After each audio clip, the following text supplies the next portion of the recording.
Olá, hoje nós temos como presença VIP um grande amigo meu, professor Paulo Veras.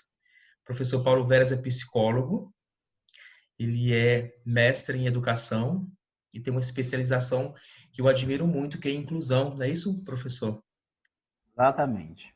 Uma delas é a inclusão. Uma delas é a inclusão, né? Eu ainda não fiz essa especialização, mas eu admiro muito. E nós vamos conversar hoje sobre a avaliação de desempenho, que é uma das especialidades do professor Paulo Veras. Só que antes eu quero mostrar para vocês, ó, esse é o livro que foi publicado no final do ano passado, em comemoração ao aniversário de Goiânia. Quem puder ler esse livro vai se sentir abençoado, porque esse livro ele faz parte de uma coletânea de textos do Paulo Veras. Eu vou chamar de Paulo Veras porque ele é meu amigo pessoal, inclusive. E algumas das cenas aqui eu acompanhei esse processo, que deve ter sido aí de uns 3 anos, mais ou menos, até produzir todo esse material. Tá? No final aí, Paulo Veras, coloca seu Instagram, seu contato, tá? Mas vamos falar Tranquilo. sobre o nosso assunto de hoje à tarde, que é, né, avaliação de desempenho. Professor, eu tenho 4 perguntas para ti, tá? Você vai escolhendo aí como você fala. O que é avaliação de desempenho? Por que usar avaliação de desempenho? Né? A avaliação de desempenho é para demitir? E qual é a relação da avaliação de desempenho com a bonificação por meritocracia e assim sucessivamente? Você tem todo o tempo para responder e fazer esses comentários. Está com você. Muito bem. Eu quero agradecer o convite, a confiança, dizer que é uma honra estar aqui falando com seus alunos, falando com os futuros gestores aqui dessa cidade, desse país, né? Muito bem. Avaliação de desempenho é um assunto que é uma das bases da gestão de pessoa, dentro ali das 7 bases da gestão de pessoas, uma delas é a avaliação de desempenho. Então, respondendo à tua primeira pergunta, que é o que é avaliação de desempenho, a gente pode resumir como um instrumento que deve ser aplicado pela gestão de pessoas, pelo departamento de gestão de pessoas, que é o recursos humanos, e esse instrumento ele tem como ferramenta base, ele tem como necessidade básica conhecer os funcionários, a atuação deles, os problemas de integração que possam existir, a questão da supervisão, da motivação. A avaliação de desempenho ela tem sempre que partir, né, de um ponto que eu quero desenvolver algo, eu quero desenvolver uma pessoa. E o desenvolvimento ele está diretamente ligado ao desempenho do colaborador. Então, como é que eu vou partir nesse processo de desenvolvê-lo? A partir do momento que eu conheço o seu desempenho. Por isso que eu preciso ter avaliação, tá?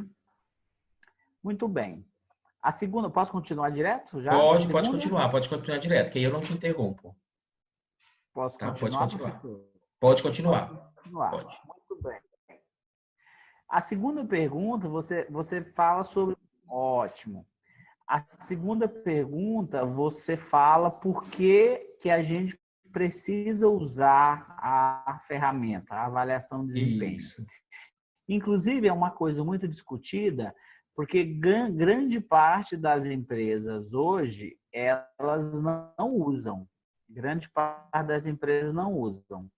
Elas acabam dando algumas concessões, fazendo alguns tipos de decisões em cima puramente do achismo do gestor, puramente querer estar mais ligado, muitas vezes uma decisão até unilateral e arbitrária. Isso é crime, inclusive, é injusto com os colaboradores. Então, a ferramenta ela é importante de ser usada para dar ao Certo. gestor, para dar a esse gestor uma determinada confiabilidade, uma riqueza. Ou seja, eu estou tomando decisão a partir de um resultado que eu tenho. E a atração, na gestão de pessoas e nada que eu vá fazer, eu consigo mensurar aquilo sem dados. Como é que eu vou mensurar? Como é que eu tomo uma decisão? Como é que eu vou medir algo ter. Sempre, sempre. Eu sempre devo partir de um critério justo em Certo. cima de dados que eu consegui a partir desta avaliação, tá bom? Até porque a avaliação, professor, ela é utilizada em vários setores das nossas vidas. Se você for tirar uma carteira de motorista, você passa por um processo de avaliação, que ao final eu vou dizer, você está apto ou não a ter essa carteira. Então, funciona assim também nas decisões dentro da empresa, não é diferente, tá? Bom, a terceira pergunta é, a avaliação de desempenho.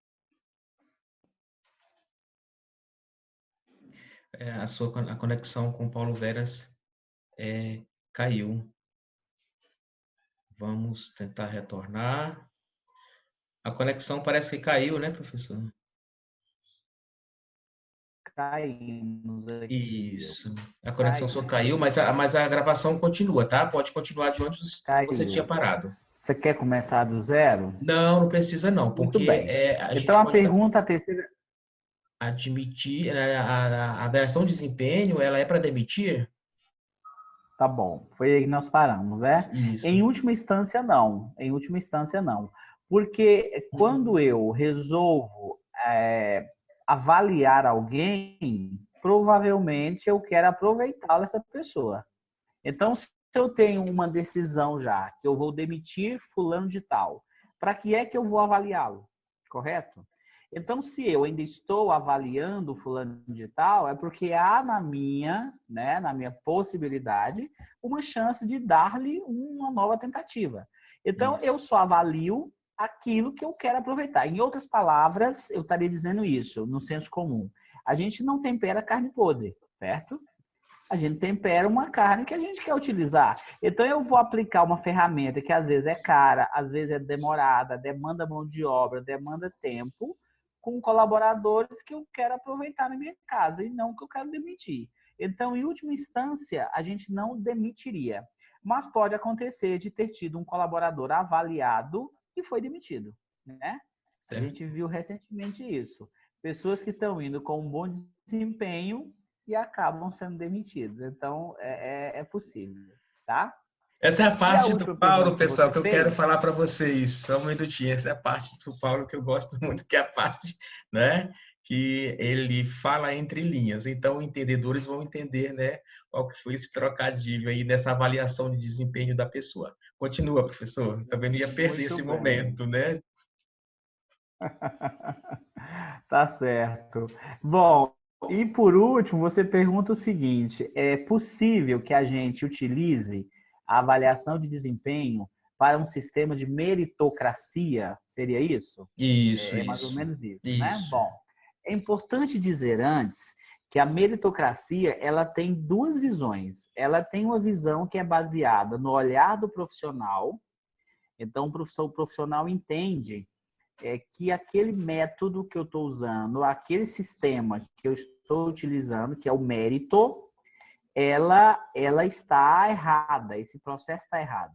Então, é uma visão do colaborador. Cada indivíduo tem uma maneira como ele baseia-se o mérito que ele tem para receber determinado feito. Já a empresa, ela precisa, então, ter um outro tipo de olhar quando ela vai analisar a meritocracia do funcionário. E isso tem que ficar muito claro para ambas as partes. Isso é muito interessante. Por quê?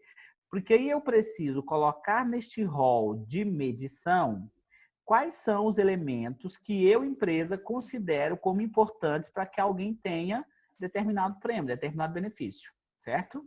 Porque senão fica uma terra muito melindrosa para se caminhar, aonde a gente não consegue ser justo. E o principal problema é esse. Então, quando você vê, por exemplo, determinado comentário na empresa dizendo assim, mas o que que levou a empresa a promover fulano, por exemplo, né? O que que essa pessoa tem para receber determinado cargo? Ali está dizendo para nós que há um processo que não ficou claro, ficou um pouco injusto. Então, se eu não tenho clareza para criar esses métodos, criar esse sistema de habilidades, de competência para colocar nesse rol chamado meritocracia, então é mais difícil eu lidar com isso. Eu lido apenas com aquilo que é claro, que é básico e evidente, para não criar um clima de justiça naqueles que, por alguma questão, acham que tinham mérito e que não foram beneficiados. Ou então beneficiar aqueles que a gente acha que não tinha o devido mérito. Nossa, muito obrigado por suas considerações. Eu acredito que o seu ponto de vista ele vai acrescentar e muito, né, para os nossos alunos, esse seu olhar moderno, né, esse seu olhar de um gestor da atualidade. Paulo está sempre se atualizando no assunto gestão de pessoas, correto? É um grande especialista em Goiás. E eu queria que você fizesse suas considerações finais, deixasse seu contato, né? Como que as pessoas podem entrar em contato contigo. Tá bom, Paulo? Muito bem, agradeço a oportunidade também a todos vocês. O meu Instagram, pessoal, é Paulo Veras. Então, esse Paulo, ele tem 2 L's. Mas se você jogar Paulo Veras, já vai aparecer lá o meu Instagram. Ali eu escrevo algumas coisas, respondo dúvidas também, faço algumas postagens. Então, a partir de lá, você tem meu blog, que eu escrevo também. Então, vocês podem me encontrar por lá, viu? Obrigado pela oportunidade. E lá também vocês conseguem adquirir o livro, caso alguém tenha interesse, tá bom? Muito obrigado, professor. Até logo. O livro autografado. Até logo, Paulo Veras. Um abraço.